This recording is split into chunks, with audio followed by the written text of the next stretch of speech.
दोस्तों, आज देश एक भयंकर बेरोजगारी के संकट स्लाइड से गुजर रहा है। ये बेरोजगारी का संकट का एक बहुत अच्छा उदाहरण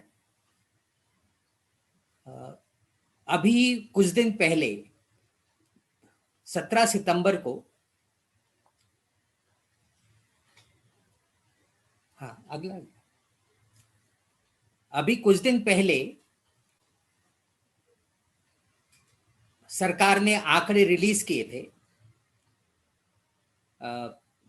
पीएलएफएस सर्वे के आंकड़े आए थे, जो आंकड़े असल में चुनाव के पहले आने चाहिए थे, लेकिन सरकार ने जानबूझकर आंकड़ों को रोके रखा। वो आंकड़े बताते हैं कि पिछले 7 सालों में 2011 से 18 के बीच में देश में कुल रोजगारों की संख्या असल में घटी है। यानी नए जॉब्स क्रिएट होने की बात तो दूर रही, एक्चुअल नंबर ऑफ जॉब्स भी घटने लगे हैं। और ये आजादी के बाद पहली बार हुआ है। 47.3 करोड़ लोग इस देश में रोजगार में थे 2011 में। वो आंकड़ा 46.5 करोड़ पे आ गया है। जाहिर तौर पर यदि नए रोजगार पैदा ही नहीं हो रहे होंगे सालों साल, तो बेरोजगारी आसमान छूने लगेगी। और यही कारण है कि एक स्पॉन्टेनियस मूवमेंट के रूप में 17 सितंबर को इस देश के युवाओं ने मोदी जी के जन्मदिन पर ही नेशनल अनएम्प्लॉयमेंट डे मनाया। और उस दिन कई हैशटैग्स, उसमें एक हैशटैग 17 सितंबर 17 घंटे वगैरह इस तरह का भी कुछ था। 2 हैशटैग्स के आंकड़े मेरे को मिले।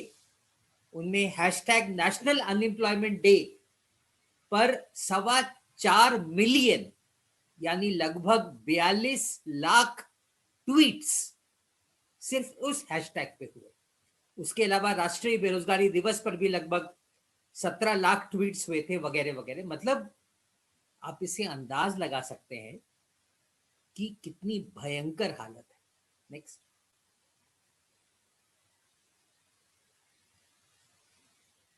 तो आंकड़ों की तरफ चले कि वाकई बेरोजगारी कितनी है।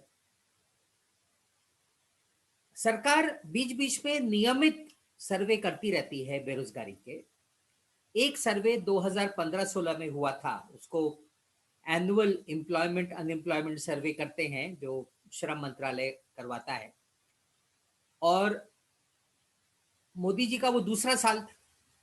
बेरोजगारी बढ़ के 5% पहुंच गई, जो कि पिछले कई सालों में जो ऑफिशियल रेट था उससे काफी ज्यादा थी। तो सरकार ने घबरा कर सारे सर्वे स्क्रैप करा दिए। उसके बाद सर्वे हुआ ही नहीं, हल्ला मचने लगा। तो अंत में सरकार ने एक और सर्वे, एक नए प्रकार का सर्वे इंस्टीट्यूट किया। उसको पीरियोडिक लेबर फोर्स सर्वे बोलते हैं। लेकिन शायद सरकार को अंदाज था कि आंकड़े क्या आएंगे, तो उन्होंने उस सर्वे को भी रोक दिया। और 2019 के लोकसभा चुनाव के बाद उसके आंकड़े रिलीज हुए तो पता चला कि बेरोजगारी 45 वर्ष में सबसे ज्यादा थी, 6.1%। उसके बाद से कोई नया आंकड़ा नहीं आया है। एक और संस्था है centre for monitoring Indian economy, वो निजी संस्था है। उसने आंकड़े दिए हैं। उसके हिसाब से बेरोजगारी पिछले साल मई से अगस्त के बीच में लगभग 10% पहुंच गई थी। फिर लॉकडाउन के समय वो मतलब एकदम आसमान छूने लगी 24% के आसपास। और अभी पिछले महीने उनके हिसाब से सितंबर में 6.7% पे बेरोजगारी आ गई है। अगला। तो ऑफिशियल फिगर ले 6.1%, जो सरकार के हिसाब से 2017 में बेरोजगारी का दर था। उस साल देश में कुल लेबर फोर्स का मतलब होता है कुल जितने लोग बेरोजगार हैं और कितने लोग बेरोजगार, कितने लोग काम पर हैं, वो टोटल आंकड़ा लगभग 49 करोड़ का था। इसका मतलब ये है कि कुल बेरोजगार 3 करोड़ हुए, उसका 6.1%। लेकिन जाहिर तौर पर यह आंकड़ा बहुत कम है।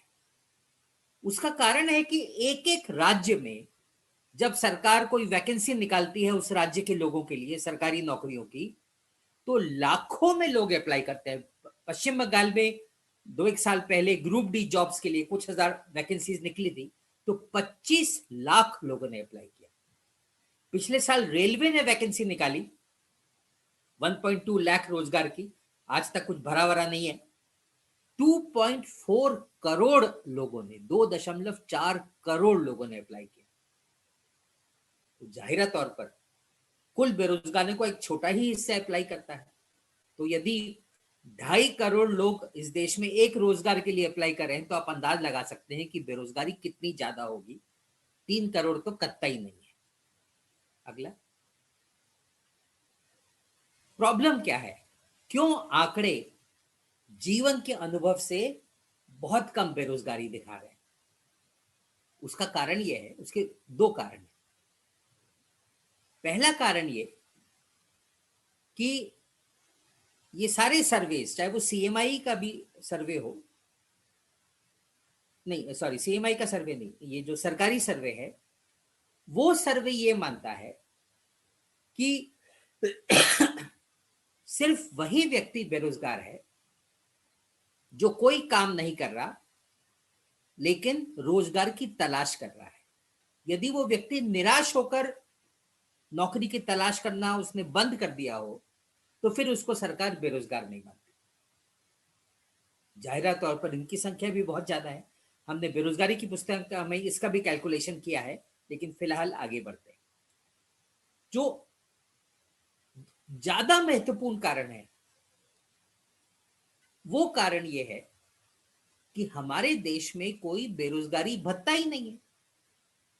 यदि बेरोजगारी भत्ता नहीं होगा तो फिर कोई व्यक्ति बेरोजगार रहना अफोर्ड ही कैसे कर सकता है? सिर्फ मध्यम वर्गीय युवा रोजगार न मिलने पर पिताजी की तनख्वाह पर अपने खर्चे चला सकते हैं या पुश्तैनी संपत्ति पर कुछ दिन के लिए खर्चे चल जाएंगे। जो गरीब आदमी है उसको तो रोजगार कोई ना कोई, चाहे कितना भी क्या बोलते हैं, कम तनख्वाह वाला रोजगार हो, चाहे उसमें दिन भर आपको धूप में खड़ा रहना पड़े, चाहे जितना वो खतरनाक रोजगार हो, वो करना ही पड़ेगा। उसके पास कोई चारा ही नहीं है। लेकिन ये सारे लोग भारत सरकार के सर्वेज में बेरोजगार नहीं माने जाते। ये माना जाता है कि वो रोजगार कर रहे हैं। अगला, कोई भी मानवीय समाज जो अपने लोगों की परवाह कर रहा है, वो इस तरह के सारे लोगों को जो मजबूरी का कोई रोजगार कर रहे हैं, उनको बेरोजगारों की सूची में गिनाएगा। दुनिया भर के जो स्टैंडर्ड्स सेट किए हैं, जो यूनाइटेड नेशंस वगैरह ने जो अधिकारों की परिभाषाएं दी हैं, उसमें ये माना जाता है कि सिर्फ कि सारे लोगों को कम से कम इतनी तनख्वाह मिलनी चाहिए कि वो और उनका परिवार पूरे सम्मान के साथ अपना जीवन यापन कर सके। 1948 में यूनाइटेड नेशंस की जनरल असेंबली ने प्रस्ताव पारित किया था इसी के संदर्भ में। 1966 में फिर एक और इंटरनेशनल कोवेनेंट, एक अंतरराष्ट्रीय अनुबंध 1966 में यूएन जनरल असेंबली में पारित हुआ, जिसमें भी यही कहा गया। और भारतीय संविधान उससे पहले 1948 में यही कहता है। उसके जो डायरेक्टिव प्रिंसिपल्स हैं वो स्टेट का, राज्य का आह्वान कर कि सारे लोगों को उस तरह के रोजगार के लिए राज्य को कोशिश करनी चाहिए ताकि कम से कम एक ढंग का जीवन यापन कर सके। तो इसका मतलब क्या हुआ इन सारी परिभाषाओं से मतलब क्या हुआ कि जो भी व्यक्ति बहुत ही कम तनख्वाह वाला रोजगार कर रहा है, जिससे बड़ी मुश्किल से उसके खर्चे चल सके, जो उसको भरपेट भोजन और थोड़ी ढंग का जीने का मौका ना दे सके, वो सारे लोगों को बेरोजगार माना जाना चाहिए। अगला, तो ऐसे में इस मानदंड के हिसाब से भारत में बेरोजगारी की स्थिति क्या है उसका अंदाज लगाते हैं। भारतीय अर्थव्यवस्था में जो कुल रोजगार उपलब्ध है उसमें एक सरकारी आंकड़ों में एक आंकड़ा मिलता है, उसको बोलते हैं फॉर्मल जॉब्स, यानी ऐसे जॉब्स जिसमें कम से कम न्यूनतम मजदूरी हो, जिसमें बीमार पड़ने पर आपको छुट्टी मिल सके, पेड लीव, यानी उस छुट्टी में आपको तनख्वाह भी मिलेगी। यदि आपको रोजगार करते हुए कोई चोट लग गई तो उसमें आपको कंपेंसेशन, मुआवजा मिलेगा, संगठन करने का अधिकार रहेगा, आपको मन मर्जी से सरकार नौकरी से निकाल नहीं सकती। वो अलग बात है कि अभी जैसे विश्वास उडगी जी ने रखा, अब इस तरह के जॉब्स तो पूरे ही खत्म हो जाएंगे। लेकिन इस तरह के जॉब्स अभी तक जो थे, आपको आश्चर्य होगा ये जानकर कि भारत सरकार के आंकड़े ये स्वीकारते हैं कि कुल रोजगार में से सिर्फ 7%, 7% रोजगार ऐसे हैं, 93% रोजगार ऐसे हैं जिनमें कोई जॉब सिक्योरिटी नहीं है, जिनमें कोई तनख्वाह की गारंटी नहीं है, जिसमें कोई पेड लीव नहीं है, वगैरह वगैरह। 93% रोजगार ऐसे, इनफॉर्मल सेक्टर के रोजगार। लेकिन ये सही बात है कि इनमें से सारे रोजगार कम तनख्वाह के रोजगार नहीं होंगे। जैसे मान लीजिए आप एडवर्टाइजिंग फर्म में कॉन्ट्रैक्ट पे काम कर रहे हैं, तो एक परिभाषा के तहत, चूंकि वो कॉन्ट्रैक्ट जॉब है, तो फॉर्मल जॉब की परिभाषा में शायद वो ना आए। या आप अपना कोई काम कर रहे हैं और उसमें आपकी कमाई ठीक ठाक हो रही है, तो वो है तो इनफॉर्मल, लेकिन आपकी तनख्वाह ठीक ठाक है। तो हम जो बात कर रहे थे अमानवीय रोजगारों की, मजबूरी में कम तनख्वाह वाले रोजगार, ये सारे उसमें नहीं आएंगे। तो ऐसे लोग जो मजबूरी में बहुत कम तनख्वाह में काम कर रहे हैं, उनकी संख्या कितनी है उसका अंदाज 2015-16 का जो एम्प्लॉयमेंट एंड अनएम्प्लॉयमेंट सर्वे था, उसका विश्लेषण करने पर यह पता चलता है कि जो देश में कुल रोजगार है उनमें से 43%, 43% रोजगार ऐसे हैं जिसमें व्यक्ति को 5,000 रुपए महीने से कम कमाता है। 5,000 रुपए महीने से कम, 43%। तो जाहिर तौर पर ये सारे लोग उस कैटेगरी के लोग हैं जो कि मजबूरी में काम कर रहे हैं। अमेरिका वगैरह में जो आंकड़े आते हैं पार्ट टाइम जॉब्स वगैरह के, अमेरिका में एक परिभाषा बेरोजगारी की वही है जो भारत में है, कि यदि व्यक्ति काम न कर रहा हो और काम की तलाश न कर रहा हो तो बेरोजगार है। लेकिन फिर उसके बाद वो उसके अलावा भी आंकड़े देते हैं, जिसमें कि यदि व्यक्ति पार्ट टाइम काम कर रहा है लेकिन फुल टाइम काम चाहता है, वगैरह वगैरह, और वहां पर बेरोजगारी भत्ता है, उसके बावजूद यदि व्यक्ति को ढंग का रोजगार न मिले तो उसको वो बेरोजगारों की गिनती में करते हैं। हमारे यहाँ पर तो वो उस तरह के आंकड़े ही नहीं आते, पार्ट टाइम वगैरह का कोई अलग से कोई रोजगार नहीं मिलता, तो कोई आंकड़े नहीं मिलते। लेकिन चलिए कम से कम ये आंकड़ा तो मिला। तो इसका मतलब है कि ये सारे 43% लोग असल में बेरोजगार है। इसमें यदि हम ऑफिशियल बेरोजगारी के आंकड़ा जोड़ दें 6.1% वाला, और जो एक और मैंने आंकड़ा बताया कि जो लोग रोजगार की तलाश करना बंद कर दिए, जिनको डिस्करेज्ड वर्कर्स, निराश कामगार माना जाता है, यदि ये सारे आंकड़े जोड़ दिए जाएं तो कुल बेरोजगारी का आंकड़ा 50% पार करके 60% भी पहुंच सकता है। तो इसका मतलब क्या हुआ? मतलब ये हुआ कि ऑफिशियली इस देश में लगभग 49 करोड़ लोग रोजगार करना चाहते हैं, उनमें से 46 करोड़ लोगों को रोजगार है और 3 करोड़ लोग ऑफिशियली बेरोजगार माने जाते हैं। लेकिन जो 46 करोड़ लोग रोजगार में हैं, उनमें से कम 20-25 करोड़ लोग असल में बेरोजगार कहलाएंगे। ये वो रोजगार है जैसे आप सड़क पर कुछ 2-3 दर्जन 5 दर्जन केले लेकर किसी गरीब आदमी को देख सकते हैं कि वो किसी तरह से उनको बेचकर अपना खर्चा चलाना चाहता है। रोज आपके घर के बाहर स्क्रैप इकट्ठा लोग कर रहे होंगे ठेले पर। हमारे घर के बाहर आजकल रोज सुबह एक व्यक्ति समोसा बनाकर बेचने की कोशिश कर रहा होता है। आप सड़क पे गुजरेंगे तो सब्जी वाले एकदम ठेले के ठेले लगे रहेंगे, सब आपस में स्पर्धा कर रहे हैं कि उनके पास जो थोड़े फल है वो किसी तरह से बिक जाए। ये सारे लोग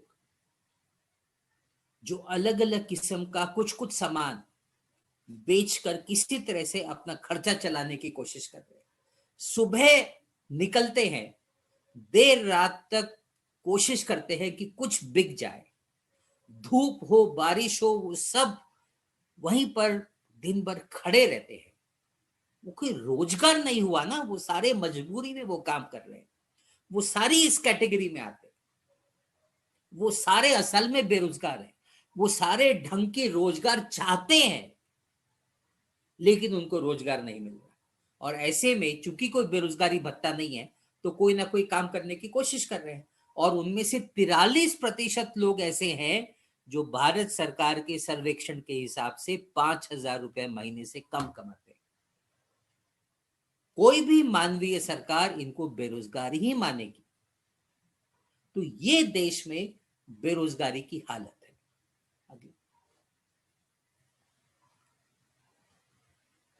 अब लॉकडाउन ने स्थिति को और भयंकर बना दिया। ये तो लॉकडाउन के पहले की परिस्थिति थी। फिर जिस तरह से सरकार ने लॉकडाउन घोषित किया, यानी पहले तो माना ही नहीं कि कोई गंभीर क्राइसिस आई है। मार्च 10-12 तक भारत सरकार के अधिकारी ये कह रहे थे कि कोई कोरोना का संकट नहीं आने वाला। इन्होंने कुछ किया ही नहीं, जबकि दुनिया भर में संकट फैलने लगा था। चीन ने बहुत तेजी से कदम उठाए थे, वियतनाम वगैरह कई देशों ने कदम उठाए थे कि बीमारी को फैलने से रोका जाए, लेकिन हमारे यहाँ पर कुछ नहीं हुआ। सरकार बल्कि ट्रंप का स्वागत सरकार में बिजी रही। और उसके बाद अचानक एक दिन 24 मार्च को कुछ घंटे की नोटिस पर इन्होंने देशव्यापी लॉकडाउन घोषित कर दिया, वो भी बिना किसी तैयारी के, बिना कोई आपस में राज्यों के मुख्यमंत्रियों से सलाह मशवरा किए। और लॉकडाउन तो लॉकडाउन, उसके बाद कोई राहत का पैकेज भी नहीं दिया। अभी पहले के वक्ताओं ने उसकी चर्चा की है, मैं अभी ज्यादा उस पर जाने नहीं वाला। लेकिन इन्होंने जो 20 लाख करोड़ का रिलीफ पैकेज घोषित किया, अब तो एकदम जग जाहिर है कि वो पूरा फर्जी था। असल में मुश्किल से सरकार ने 1-1.25 करोड़ रुपए खर्च किया है, लोगों को सिर्फ कुछ राशन उपलब्ध कराया, न लोगों के रोजगार बचे उसके लिए कोई काम किया। ये सारा इनफॉर्मल सेक्टर जिसमें 93% लोग इस देश के काम करते हैं, वो सारा कोलैप्स कर गया ना। वो सारे ठेले वाले, सब्जी वाले, रिक्शा वाले सब बेरोजगार हो गए। यहां तक कि सरकार, सीएमआई ने आंकड़ा दिया है कि जो लोग नौकरियों में थे, सैलरीड जॉब्स जिनको बोलते हैं, जो कुल इस देश में रोजगार का लगभग 20% है, उसमें यानी लगभग 10 करोड़ लोग सैलरीज में, सैलरीड जॉब्स में हैं, उसमें से 2 करोड़ नौकरियां गई। तो ये तो उन लोगों की नौकरियां गई जो सैलरी में है। और बाकी सारा जो इनफॉर्मल सेक्टर है, जिसमें एक बड़ा हिस्सा स्वरोजगार का है, ये सब ठेले वाले हमारे देश की परिभाषा में स्वरोजगार माना जाता है, ये सारे लोगों की नौकरियां गई। तो यदि हम, मतलब मैं तो ये आंकड़ा ही नहीं लगा रहा, आप अंदाज लगा सकते हैं कि जिस देश में वैसे ही बेरोजगारी उतनी भयंकर थी कि एक बड़ा हिस्सा किसी तरह से अपने खर्चे चला रहा था, वो सब लोग जिनकी कोई सेविंग्स नहीं, जो रोज सब्जी बेचते थे और रोज शाम को घर में खाना बनता था, वो सारे के सारों की हालत भयंकर।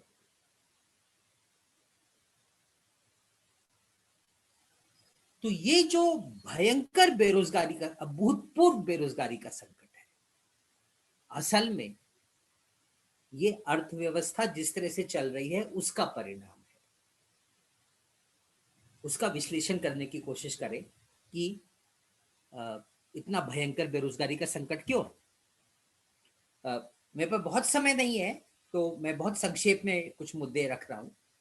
पहला कारण है खेती का संकट, जिसके बारे में कि दर्शन पाल जी ने रखा भी। और उस खेती का संकट 1991 से इस देश में जो ग्लोबलाइजेशन की पॉलिसीज लागू हैं, जिसको नव उदारवादी नीतियां भी बोलते हैं, वैश्वीकरण की जो नीतियां लागू हैं, जिसमें कि योजनाबद्ध तरीके से खेती पर धीरे धीरे हमला होता चला गया है, उसका परिणाम ये था कि 2014 में जब मोदी सरकार जीत कर आई केंद्र में, तब तक 3.5 लाख किसानों ने आत्महत्या कर ली थी, जो दुनिया में अभूतपूर्व है। और मोदी सरकार के जीतने का एक कारण ये था कि वो वायदा करके आए थे कि वो उस संकट से निपटेंगे, किसानों को उचित दाम देंगे वगैरह वगैरह। लेकिन उन्होंने ऐसा कुछ नहीं किया। 6 साल में ये संकट और भयंकर बढ़ गया। किसानों की आत्महत्याएं वैसे ही जारी रही, बल्कि कुछ आंकड़े बताते हैं कि वो आत्महत्याओं की रफ्तार बढ़ गई। तो मोदी सरकार ने घबराकर आंकड़े ही देने बंद कर दिए। हमारे पास लेटेस्ट आंकड़े हैं ही नहीं कि कितने किसान आत्महत्या कर चुके हैं।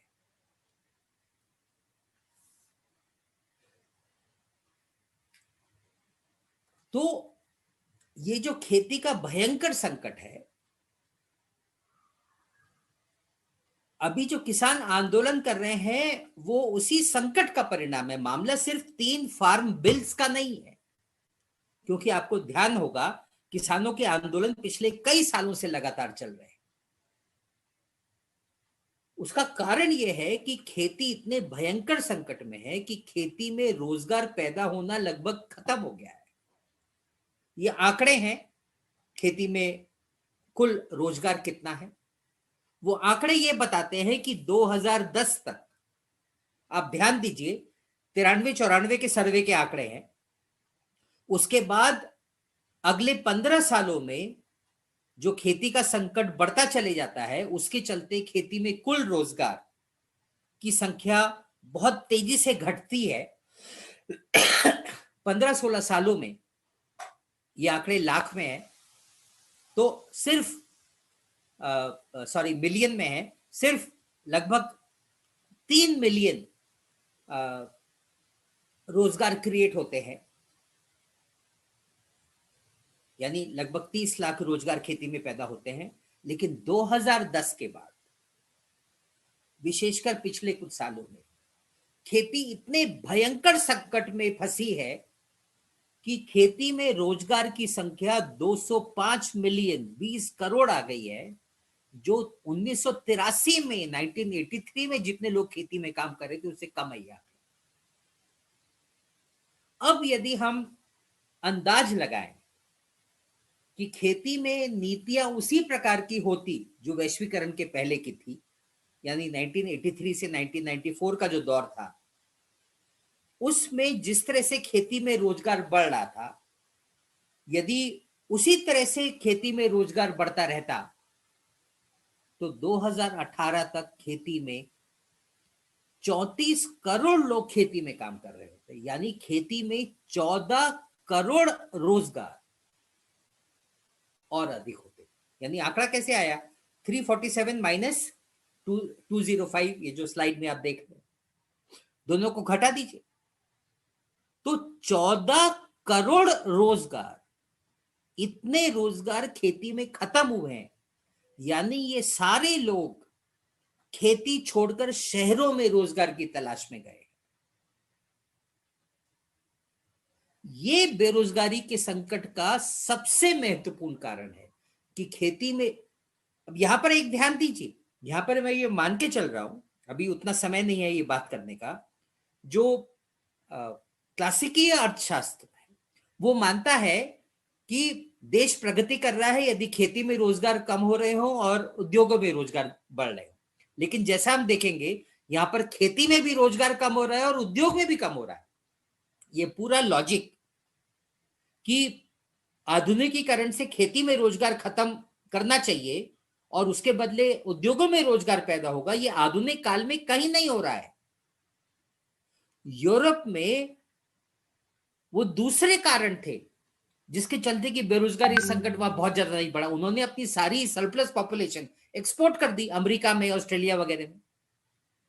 हमारे यहां पर जो देश की हालत है उसमें यदि खेती में रोजगार आप खत्म करोगे और अपेक्षा करोगे कि उतने रोजगार उद्योगों में पैदा होंगे, ये हो ही नहीं सकता।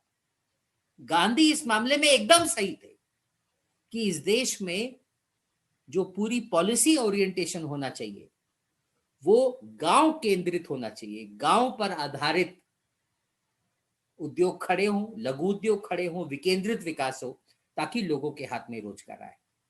लेकिन इन्होंने जो पूरा मॉडल अपनाया है, विशेषकर मोदी काल में, जिस तरह से बहुत तेजी से देश में अब ये फार्म बिल्स, इसीलिए मोदी उनको पुश कर रहा है। फार्म बिल्स का मूल उद्देश्य यही है कि और तेजी से किसान उजाड़े जाएं और खेती का कॉर्पोरेटीकरण। तो दूसरी तरफ उद्योगों की क्या स्थिति है? नारा है मेक इन इंडिया, दुनिया भर की कंपनियों को, बड़ी बड़ी कंपनियों को बुलाया जा रहा है। उडगी जी ने अभी चर्चा की थी कि वो बहुत बड़ी बड़ी कंपनियां हैं, वो रोजगार पैदा नहीं करती, लेकिन जब वो भारत में आएंगी तो उनके कंपटीशन में यहां पे रोजगार खत्म हो। इसीलिए हर सेक्टर का जब प्राइवेटाइजेशन करने की बात आती है तो वहां पर पहले रोजगार खत्म करते हैं, वीआरएस देकर लोगों को निकाला जाता है, क्योंकि प्राइवेट कंपनियां, बड़ी प्राइवेट कंपनियां उतने रोजगार में लोगों से काम ही नहीं कराएंगी। तो उसका आंकड़ा देखिए, आंकड़े वही बताते हैं कि मैन्युफैक्चरिंग सेक्टर में पिछले 8 सालों में 2011-12 और 17-18 का जो आंकड़ा है उसमें आप आंकड़ा देखिए कि मैन्युफैक्चरिंग सेक्टर में 59 मिलियन से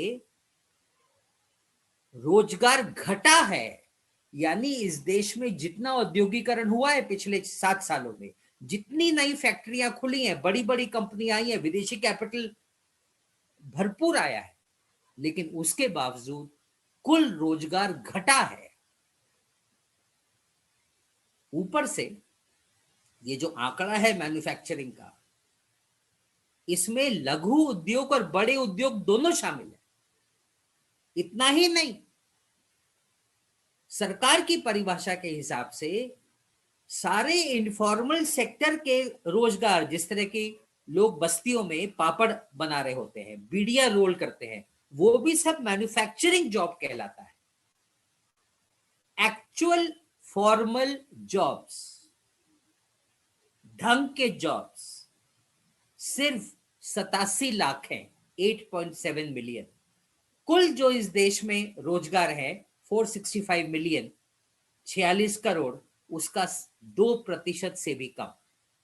सिर्फ इतने लोगों को फैक्ट्रियों में मैन्युफैक्चरिंग जॉब मिला है, बस। यही आंकड़ा, एक और सर्वे होता है भारत सरकार का, एनुअल सर्वे ऑफ फैक्ट्रीज, वो भी लगभग यही आंकड़ा देता है। तो इस देश में पिछले 30 सालों में जो सारा ग्लोबलाइजेशन हुआ है, जो भरपूर विदेशी कंपनियां आई हैं और लोगों को सपना बेचा जा रहा है कि वो कंपनियां आएंगी और रोजगार देंगी, वो सारा फ्रॉड है, झूठ है। रोजगार वो दे नहीं रही, रोजगार खत्म कर रही हैं, रोजगार घट रहा है। और एक और महत्वपूर्ण कारण यह है, मैं बहुत सारे कारणों का पे चर्चा करने का समय नहीं है, एक और जो महत्वपूर्ण कारण है बेरोजगारी का, वो है कि जो पब्लिक सेक्टर है उसका प्राइवेटाइजेशन हो रहा है, जिस पर उडगी जी ने अभी विस्तार से रखा। और यही कारण है कि आपको अब ये बड़ा मजेदार है ना कि 1991 से 2012 का आंकड़ा देखिए, कुल पब्लिक सेक्टर में, इसमें अब इसमें सारे सेंट्रल गवर्नमेंट, स्टेट गवर्नमेंट, जिला परिषद नौकरियां, सारी नौकरियां शामिल है, प्रॉपर सेंट्रल गवर्नमेंट, और उसके अलावा ये रेलवेज वगैरह सारी नौकरियां शामिल है, पब्लिक सेक्टर की भी नौकरियां शामिल है। वो कुल आंकड़ा इस देश में, कुल एम्प्लॉयमेंट असल में घटा है। एब्सोल्यूट नंबर्स में, परसेंटेज की मैं बात नहीं कर रहा। 190 लाख, लगभग 2 करोड़ से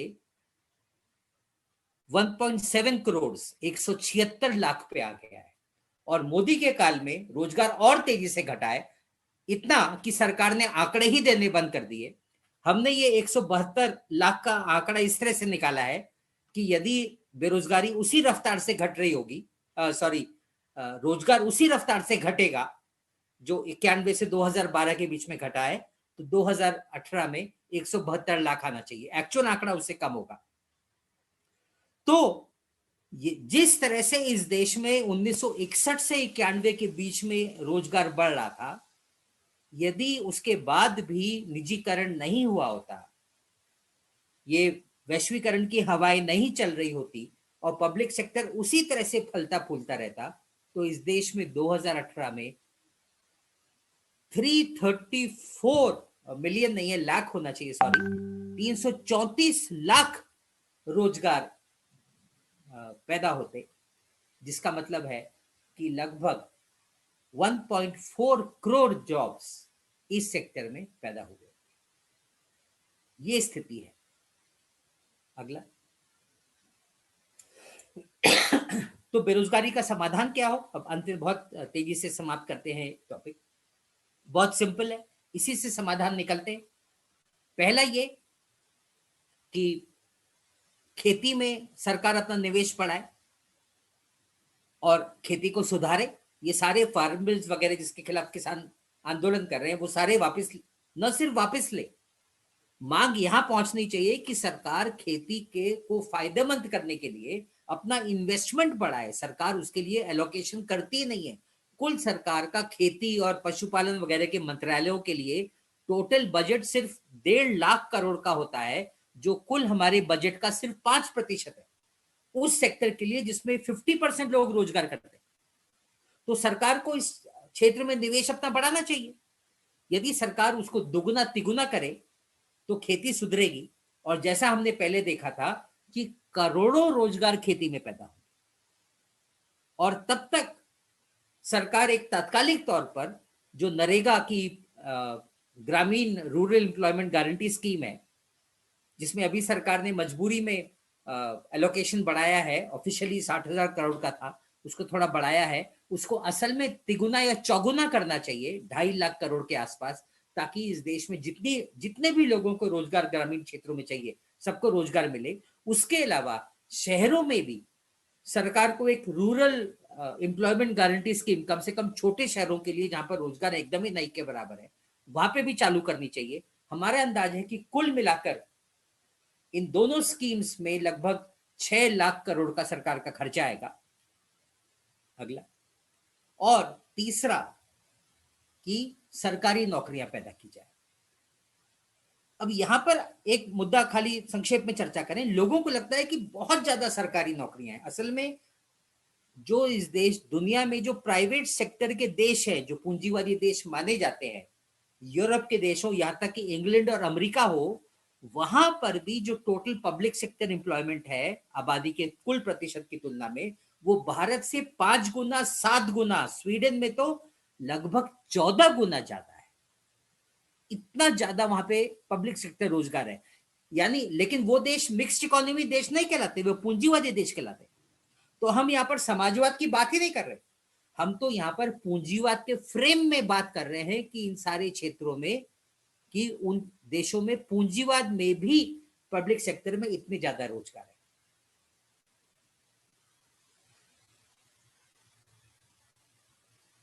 इसमें से पिछले वाले स्लाइड में वापस जाइए, इसमें देखिए कि सबसे कम रोजगार, पीछे जा सकते, सबसे कम रोजगार अमेरिका में है।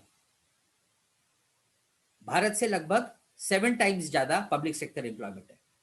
तो यदि हम अमेरिका का स्टैंडर्ड लें, स्वीडन का छोड़ दीजिए, 13 गुना ज्यादा है, अमेरिका का स्टैंडर्ड लें जो भारत से लगभग 6 गुना ज्यादा है, तो हम यदि अमेरिका का भी मानदंड लें और बात करें कि भारत में उतना पब्लिक सेक्टर रोजगार होना चाहिए जितना कम से कम ये अमेरिका की नकल हर मामले में करते हैं ना, इस मामले में भी कर ले, तो भारत में पब्लिक सेक्टर एम्प्लॉयमेंट लगभग 9.6 करोड़ 96 मिलियन 9 से 60 लाख पहुंच जाएगा।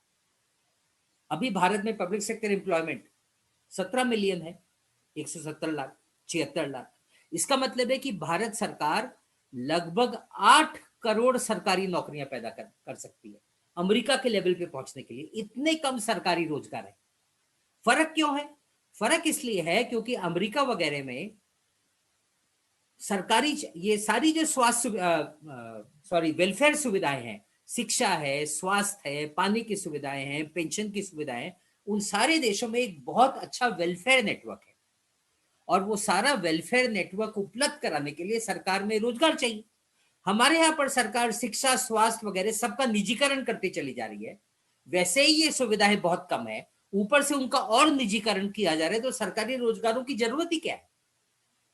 तो पब्लिक सेक्टर एम्प्लॉयमेंट का मतलब असल में ये है कि सरकार को अपना वेलफेयर एक्सपेंडिचर बढ़ाना चाहिए। उदाहरण के लिए हमने अंदाज लगाया है कि यदि भारत सरकार देश के सारे बच्चों को 12वीं क्लास तक ढंग का रोजगार, ढंग की शिक्षा दे, यानी हर स्कूल में बहुत ज्यादा बच्चे ना हो, 20, 25, 30 बच्चे हो, पक्के क्लासरूम हो, टीचर हो, कुछ और भी सुविधाएं स्कूलों में हो, तो उसके लिए सरकार को, आपको आश्चर्य होगा, लगभग 90 लाख टीचरों की भर्ती करनी पड़ेगी पूरे देश के पैमाने पर। तो कहने का मतलब ये कि हमारे देश में टीचरों की संख्या है ही बहुत कम, क्योंकि सरकारी शिक्षा नहीं के बराबर है, और इसीलिए एक बहुत बड़ी संख्या है जो स्कूलों में जाती नहीं। तो यदि हम इस तरह से, वही स्वास्थ्य का मामला है, वही पीने का पानी का है, तो यदि सरकार अपने वेलफेयर एक्सपेंडिचर बढ़ाए, यूरोप के देश 30% के आसपास खर्चा करते हैं वेलफेयर में, भारत सरकार सिर्फ 7% खर्च करती है। यदि भारत सरकार अपना खर्चा दुगना भी कर दे तो बहुत ज्यादा रोजगार पैदा हो जाएंगे। तो अब आखिरी मुद्दा ये कि इसके लिए पैसा कहां से आएगा? बहुत आसान, पैसा यहां से आएगा कि अभी उडगी जी ने बात की थी कि मुट्ठी भर लोगों के पास इस देश की सारी संपत्ति केंद्रित हो गई और सरकार उन पर टैक्स ही नहीं लगा। आपको हाँ, ये सही है। अब उतना समय नहीं है कि उन सब मुद्दों पर जाए। अधिकांश टैक्स गरीब जनता भरती है, अमीर टैक्स भरते ही नहीं। तो हमने अंदाज ये लगाया है कि जो अमीरों की संपत्ति इकट्ठा हो गई है, सरकार यदि उस पर सिर्फ 2% संपत्ति कर लगाए बहुत ज्यादा नहीं, सिर्फ 2%, और उसके अलावा एक वारसा कर लगाए, यानी अमीरों की सारी संपत्ति बेटे को क्यों जाए, दुनिया भर में ये स्थापित करें वारसा कर कि सारी पिता की संपत्ति बच्चे को नहीं जानी चाहिए, कुछ संपत्ति राज्य को भी जाए ताकि जनता पे खर्च हो। बेटे ने तो कोई मेहनत नहीं की है ना, सारी मेहनत तो बाप ने की है, तो उसकी मेहनत का जो संपत्ति है वो सारा बेटे को मिले, इसके बदले कुछ जनता को भी मिले, उसको वारसा कर बोलते हैं। दुनिया के कई देशों में तो वो 50% तक है। तो हमने एक मॉडेस्ट वारसा कर प्रस्तावित किया है 33%, वो भी सिर्फ सबसे अमीर लोगों के ऊपर, सबसे अमीर 1% लोगों के ऊपर। और उसके अलावा सरकार यदि बाजार से अपनी बोरोइंग्स बढ़ाए या नोट छापे, जिसको फिजिकल डेफिसिट फाइनेंस करने के जो तरीके हैं, अभी उतना इकोनॉमिक्स में जाने का टाइम नहीं है, ये सारे तरीकों से सरकार लगभग 24 लाख करोड़ एक साल में इकट्ठा कर सकती है। 24 लाख करोड़, बजट का लगभग दुगना हो जाएगा। इससे सरकार खेती में अपना निवेश दुगुना तिगुना कर सकती है। इसमें जो एम्प्लॉयमेंट गारंटी स्कीम की हमने बात की 6 लाख करोड़, वो भी निकल आएगा। उसके अलावा लॉकडाउन के समय जो तमाम अर्थशास्त्री और हमारे जैसे एक्टिविस्ट मांग कर रहे थे कि सरकार सारे परिवारों को 7,000 रुपए प्रति महीना, देश के सारे जरूरतमंद परिवारों को 7,000 रुपए ट्रांसफर करे प्रति महीना हर परिवार के खाते में, और उसमें से 2,000 रुपए का राशन हो सकता है और 5,000 रुपए कैश ट्रांसफर हो सकता है, वगैरह वगैरह। और उसके अलावा शिक्षा, स्वास्थ्य वगैरह पर अपने खर्चे बढ़ाए। यदि सरकार ये करे तो बेरोजगारी के संकट से भी निपट सकती है, इस कोरोना संकट से भी निपट सकती है। ये कोरोना संकट जो फैलता चले जा रहा है, सेकेंड वेव आने की पूरी संभावना है, उन देशों की चर्चा नहीं हो रही अखबारों में, जिन देशों ने इस संकट से निपट लिया है, चीन में आबादी भारत से ज्यादा है, लेकिन वहां पे संकट पूरी तरह से निपट लिया है। वियतनाम में, क्यूबा में, वेनेजुएला में, निकारागुआ में, ये न्यूजीलैंड में, कई देश हैं दुनिया में जिन्होंने की जनता की परवाह की और जिन्होंने कदम उठाए और इस संकट से निपट लिया। सरकार भी ये कर सकती है। तो इस पैकेज में ये भी निहित है कि हम संकट से भी निपटेंगे, क्योंकि इलाज की सुविधाएं ठीक होंगी, कैश ट्रांसफर होंगे, और उसके साथ साथ रोजगार भी पैदा होगा। तो दोस्तों, आइए इन मांगों के लिए लड़े, साथ मिलकर ये मांग उठाए कि सरकार बेरोजगारी से निपट लिए जो जरूरी है वो कदम उठाए, और इसमें हमने यहां पर कई प्रस्ताव दिए हैं। धन्यवाद।